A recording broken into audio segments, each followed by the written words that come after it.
I'm Josh George. Week 8 college football predictions on the way. We're rolling an intro, though, right now.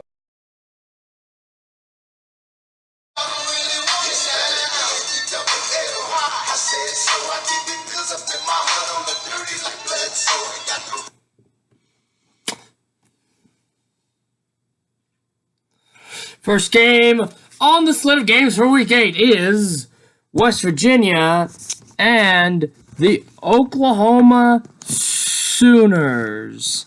Think it could be a really good matchup. OU maybe coming off a hangover game after beating Texas. The thing that I'm really starting to like about OU is CeeDee Lamb. He seems to be a tackle breaker and a playmaker. He has just been the guy for this team. Grinch's defense got tested. They looked pretty good, picked up 9 sacks against Texas, but no turnovers in the last 2 games. West Virginia ranks 108th in turnover margin. So once again, another test for the Sooner defense. This week the test is creating turnovers. They must have turnovers if they're going to win this game in impressive fashion. But I feel like Lincoln Riley has the book on Austin Kendall. For that reason, I think the defense will be okay. Maybe a sluggish start for the Sooners because of the hangover. That's why I have them 35-7 over West Virginia. Now, to the next game on our slate of games here. Kentucky found a way to win against Arkansas. One they probably should have won a little bit bigger. Georgia definitely underperformed as well, losing in double overtime to South Carolina. My gut says Fromm and the boys are going to be ready this time. Mark Stoops, great coach at Kentucky. I know he'll use that South Carolina film to try to get an edge, but Georgia's just going to come out like a wrecking ball. I have the Dogs 50, the Wildcats 7. Now, this game is a game that I thought a lot about.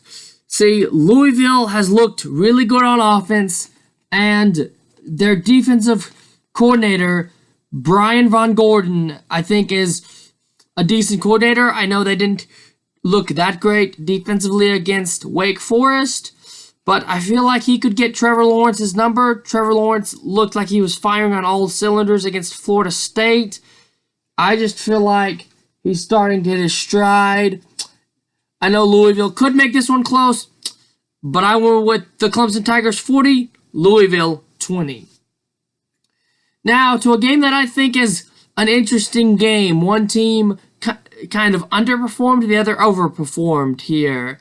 South Carolina found a way to beat Georgia, now hosting Florida, a big ranked opponent this week.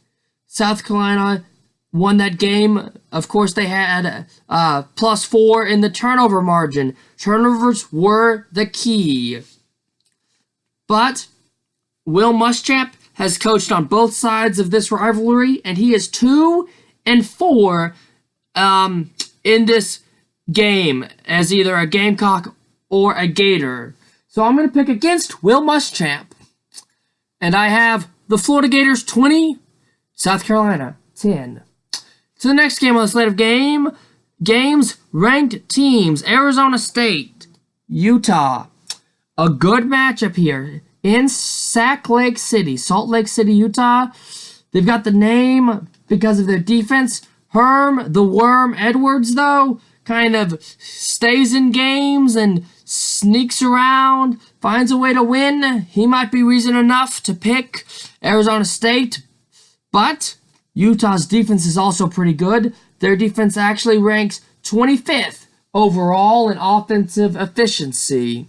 So I'm going to go with the Utes to find a way. I have Utah 24, Arizona State 20. To the purple teams in the Big 12. Kind of a interesting matchup here. TCU at Kansas State. Chris Kilman has been a decent head coach at Kansas State. taking over for Mr. Bill Snyder.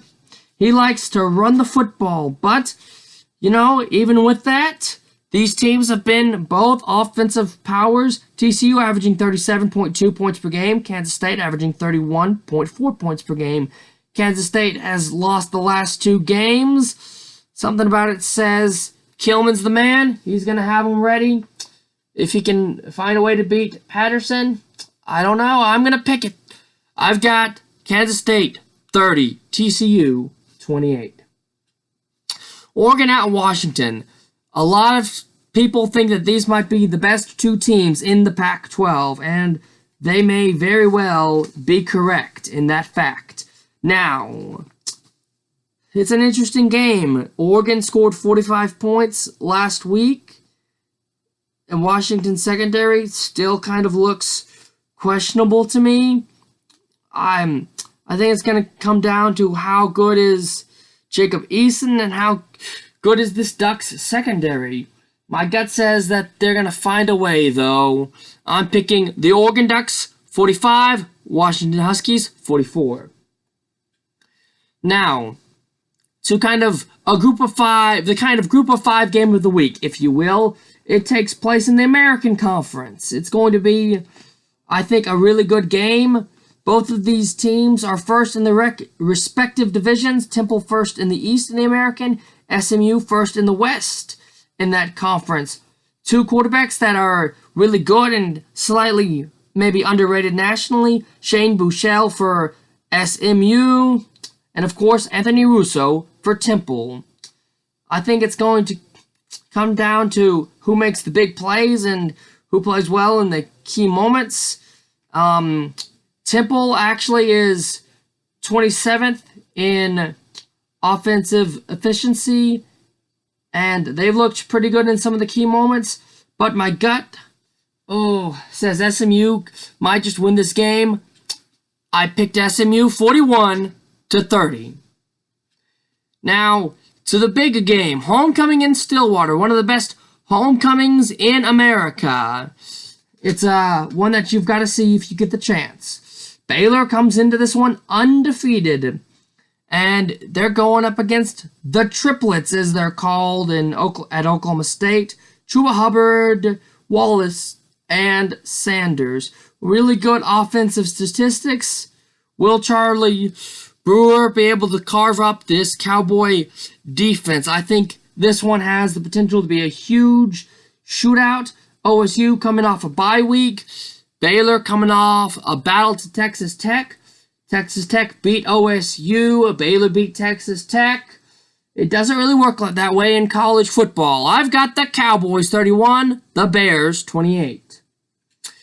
Now, I guess it is that third weekend in October. That means it's time for Tennessee to face off with Alabama. There's not as much as it is a rivalry game, and Tennessee is the most dangerous 2-4 team out there. I'm just not buying it. I'm not buying the Vols. I don't think that they have the talent. I don't think Jeremy Pruitt has what it takes to beat Nick Saban. So for that reason, I have the Tide 40, the Volunteers 28. In my Superdog upset pick of the week, I'm looking at the LSU Tigers, who are right now favored by 15.5. I expect that line to move in favor of Mississippi State, and I expect Mississippi State to beat the number. Very much so. I know they lost to Tennessee. I know they looked kind of bad on film. When you turn on the film, LSU may be not coming out on the field super motivated. They have a hangover as well after that big Florida win when game day was there, and they're going on the road to the Cowbells. You just can't take this one lightly. Then, the game of the week. Michigan at Penn State. Whiteout conditions for this one. Jim Harbaugh has not looked good in big games, and the FPI gives Penn State a 78.6 chance to win. Penn State has, they're averaging 42 points per game. Their opponents are being held to 8.2 points per game. Their rush yards per game, 191.2 rush yards per game. The signs just point to Penn State. Michigan is going to have to play a clean game to win this one. But Michigan ranks 76th in turnover margin. Turnovers, decide the big ones. The whiteout, the crowd with Penn State. I've got the Nittany Lions 27 and the Wolverines 20. I'm Josh George. This was Week 8 college football predictions.